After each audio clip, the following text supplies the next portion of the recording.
Бүген бүтін дүния сәләмәтлек көне. Пандемия чорында кешеләрнең саулыгын, иминлеген саклау, профилактик чараларны үз вакытында үткәрү аеруча мөһим. Татарстан радиосының иртәнге турыдан-туры эфиры сәләмәтлек саклауның актуаль проблемаларына багышланды. Узган ел сыйфат күрсәткечләре рейтингы буенча Республика клиник хастаханәсе Россиядә иң алдынгы буларак билгеләп үтелгән иде. Хастаханәнең баш табибы, медицина фәннәре кандидаты Рафаэль Шавалиев коллектив эшчәнлеге ковидтан дәвалау, уникаль операцияләр ясау тәҗрибәсе белән таныштырды. Диспансерлаштыру, авырулардан саклану буенча профилактик чараларның сәламәт яшәү рәвешен алып бару, спорт белән шөгыльләнүнең әһәмиятенә тукталды. Авыруларны дәвалау буенча тыңлаучыларны кызыксындырган сорауларга җавап бирде. Без дә аңа берничә сорау белән мөрәҗәгать иттек.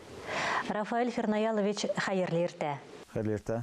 Сөйләшүне ил күләмендә танылган үзегезнең коллектив белән танышудан башлыйк әле.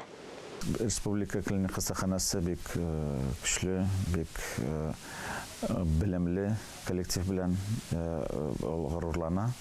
Бездә эшли 3600 хезмәткәр, 900 табиблар. Алар арасында бик күп дәрәҗәле. Безнең һәрбер юнәлеш буенча үзебезнең профессор табиблар бар, доцентлар бар. Инде без бүгенге көндә килгәндә, без инде барлык юнәлеш буенча да үзебезнең эшебезне алып барабыз. Пандемия эшегезгә нинди үзгәрешләр кертте? Безнең зур корпус авыруларны бөтен республикадан кабул итте. Аларга без барлык кирәкле хезмәт күрсәттек. Алар арасында бар иде операция эшләргә кирәк, травма белән килгән. Аларга аннар инде авырлы хатын-кызларга без ярдәмне барсында біз күрсәттек.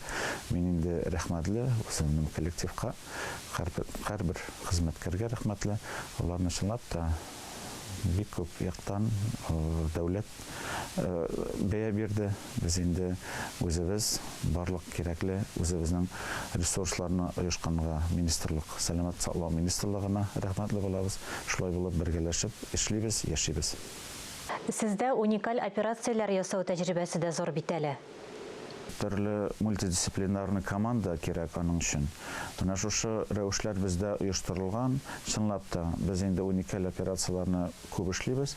Алар бөтен кирәкле рәвештә оешкан условиялар белән башка коллегалар, башка хастаханәдәге коллегалар белән берлектә эшләнелә. Без көн саен ниндидер яңа технология кертергә тырышабыз. Сәламәтлек саклау системасы аңа күп игътибар бирә. Техника, медицина җиһазларын яңартуда эш ничек бара? Бу юнәлештә Сәламәтлек саклау министрлыгы Марат Садык җитәкчелегендә эш алып барыла. Барлык кирәкле җиһазлар, алар район үзәк хастаханәләренә дә китерелә. Инде вакытында диагноз куелса,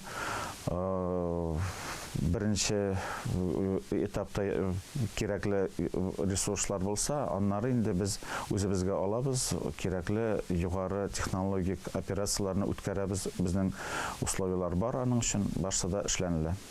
Изге ураза ае бара, ураза тоту сәламәтлеккә ничек йогынты ясый? Күп кешегә уңай йогынты ясый. Ул психологик йогынты ясый, аннары инде кеше барыбер үзенә игътибар итә, үзенең сәламәтлегенә игътибар итә. Азык ограничениесе булса да, су буенча, су тыелу буенча аны карарга кирәк. Сусыз яшәргә ярамый. Шуңа да инде без һәрбер кешегә киңәш итәбез, үзенең табибы белән киңәшләшеп, дөрес итеп чамалап, бу Рамазанны үткәрергә тиеш. Сәламәтлек көнендә нинди теләкләр әйтер идегез? Менә без анализ эшлибез, Сәламәтлек саклау министрлыгы белән берлектә күрәбез авырулар саны авылда яшәгән кешеләр арасында азрак, но инде үлүчеләр саны күбрәк. Нәрсә дигән сүз? Авылда яшәүче ул эштән гыйбарәт булгач, табибка бик сирәк бара, профилактик ысулларны сирәк кулланыла. Без инде мобильный поликлиникалар эшли, безнең 4 шундый мобильный поликлиника бөтен республикада эшли. Инде безгә кирәкле мәсьәлә авылда яшәүче һәрбер кешегә без кирәкле профилактик чараларны күрергә тиешбез. Алар сәламәтлеген сакларга тиеш. Һәрбер кеше үзенең сәламәтлеген үзе карый. Ул иң кыйммәтлек, иң кирәкле һәрбер кешегә сәламәт булырга тырышыгыз. Сәламәтлек саклау системасы сезнең янында һәрвакыт була. Ә инде гаиләдә олы кешеләр ул ярдәм сорый балалардан, балалар көн сайын әти-әниләрнең хәлләрен белеп, аларга кирәкле рәвештә ярдәм итеп, профилактик чараларны күрешергә, бергәләшеп карарга кирәк. Сез Республика клиник хастаханәсе баш табибы Рафаэль Шәвәлиев белән әңгәмә карадыгыз.